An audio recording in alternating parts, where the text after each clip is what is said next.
김효성님께서 올려주신 질문글로 시작해 보겠습니다. 자, 스님, 불교에서는 복 받으세요 보다는 복 지으세요라고 하잖아요. 인과응보 연기법대로 모든 것이 지은 대로 받아가는 것 아니겠습니까? 그런데 요즘은요, 이 가르침이 사실인가 싶기도 합니다. 왜냐하면 나쁜 일을 하고 또 나쁜 마음으로 살아가는 사람들을 보면 오히려 더 잘 사는 것 같거든요. 왜 그런 건가요? 라고 아마 많은 분들께서 요즘 공감하시는 부분에 대해서 또 질문을 주신 것 같습니다. 스님, 해답을 구합니다. 우리가 흔히 보면 이런 질문이 참 많이 궁금해요. 내가 볼 때 저 사람은 복받을 짓을 하는데도 안 되는 사람이 있어요, 없어요? 정말 내가 복을 주는 사람이라면 저 사람은 복을 퍼주고 싶은데도 정말 안 되는 사람이 있어요. 근데 보면 볼수록 재수없는 놈이 있어요. 주는 거 없이 미운 놈이 있잖아요. 그래서 상대방이 얼마나 미운지 입에 들어있는 것도 빼내고 싶을 정도로 그렇게 미운 사람도 잘 되는 경우들을 많이 봅니다. 정말 못됐다고 말하는 사람인데도 불구하고 잘 되는 이유는 뭐고, 저렇게 착하게 모든 사람들에게 복을 짓는데도 불구하고 안 되는 이유는 뭘까? 특히 절에 오셔서 그런 질문들을 많이 하십니다. 부처님의 가르침이라고 하는 부분은 바로 삼생의 인과를 말씀하셨습니다. 전생이 있어 현생이 있고 현생이 있어 내생이 있다. 그 윤회라고 하는 부분을 통해서 우리는 인연 인과에 따라서 만남을 반복하는 것이 부처님의 가르침이라 볼 수 있습니다. 제가 큰 스님에게 이런 질문을 한번 던진 적도 있습니다. 큰 스님, 저 사람 분명히 복받을 짓을 하지 않고 하는 것마다 업으로 일관하는데도 불구하고 아직도 저렇게 잘 사는 걸 보면 부처님의 인과라고 하는 부분도 딱 맞지는 않는 것 같습니다. 이렇게 여쭌 적이 있어요. 그때 우리 이대중정 스님께서 저한테 뭐라고 말씀을 하셨냐면, 그렇지 않다. 짐을 져도 한 짐 잔뜩 져야 못 일어나지 어설프게 지면 지고 돌아친다.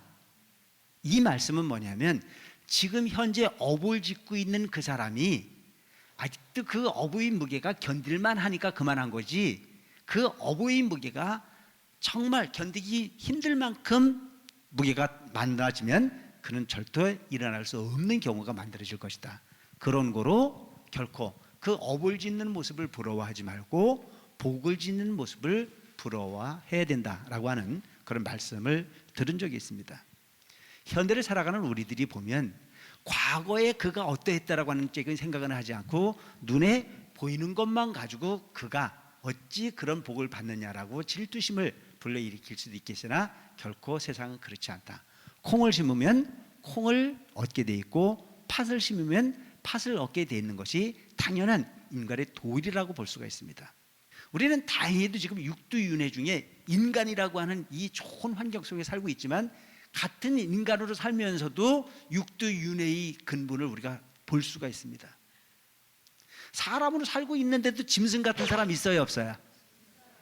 정말 먹은 게 지천인데도 못 먹고 쩔쩔매는 사람들 있어요, 없어요? 싸놓고도 굶고 앉아있는 사람들이 있어요.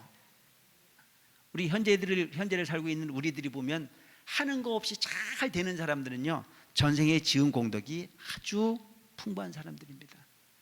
하는 거 없이 안 되거든요.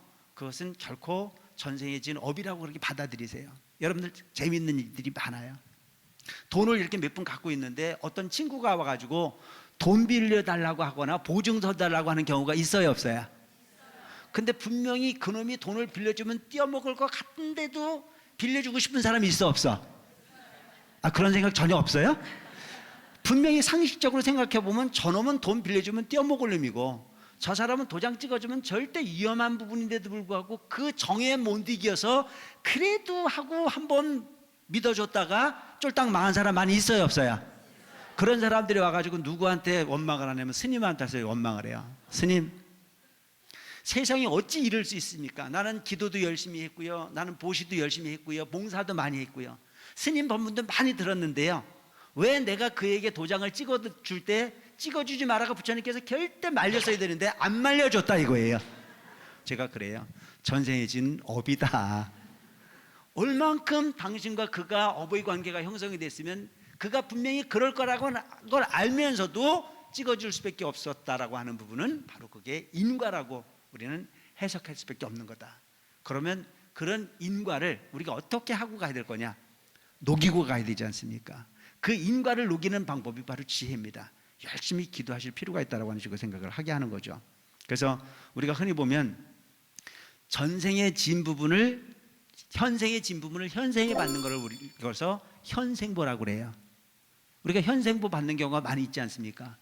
내가 현재 잘못해가지고 누구에겐가 잘못했다라고 벌을 받는 것을 우리가 현생보라고 얘기를 해요. 지금 좋은 일을 하고 난 다음에 스님이 상을 주는 부분은 뭐예요? 현생보예요. 여 절에 오셔가지고 열심히 기도해가지고 공부 못했던 아이가 공부를 잘해가지고 출세를 했어요. 이게 뭐예요? 현생보예요.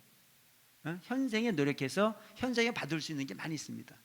그러니까 우리가 농사를 지면 봄에 파종해서 가을에 거두는 곡식도 있고, 봄에 파종해서 3년, 4년, 5년, 6년 후에 거두는 곡식도 있지 않습니까? 그렇죠?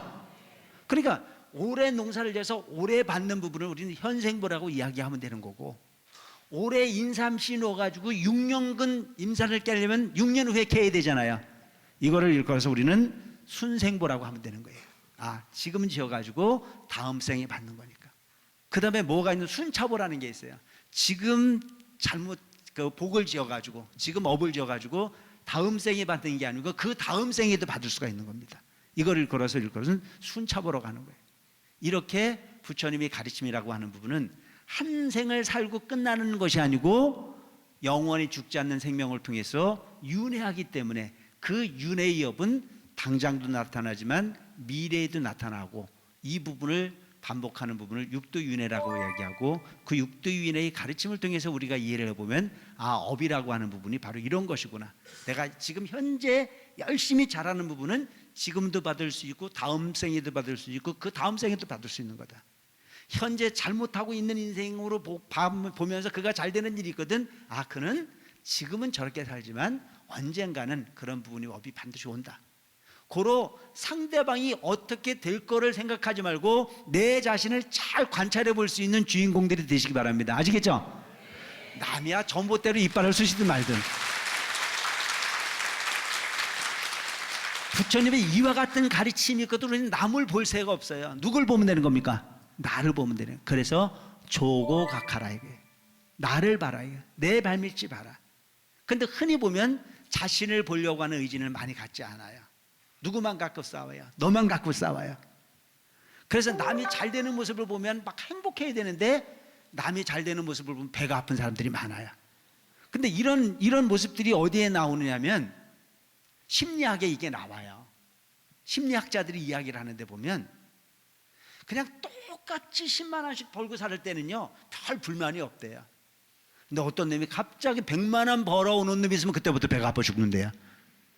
근데 진정한 부처님 가르침으로 보면 나는 10만 원을 받고 살아도 100만 원을 벌고 사는 사람을 보고 어떻게 해야 돼요? 박수를 쳐야 되는 거 아닌가요? 근데 우리 속담에 사촌이 땅을 사면 배가 아파요, 안 아파요? 배가 아파서 뒤로 넘어가요. 바로 이 경쟁이라고 하는 이런 부분들이, 질투라고 하는 부분들이 우리 삶을 괴롭게 하지만 우리 부처님 가르침을 통해서 남이 잘 되는 모습에 지극한 찬사를 보낼 수 있는 멋진 보살도를 행할 수 있는 그런 불자들이 되었으면 하는 생각을 합니다. BTN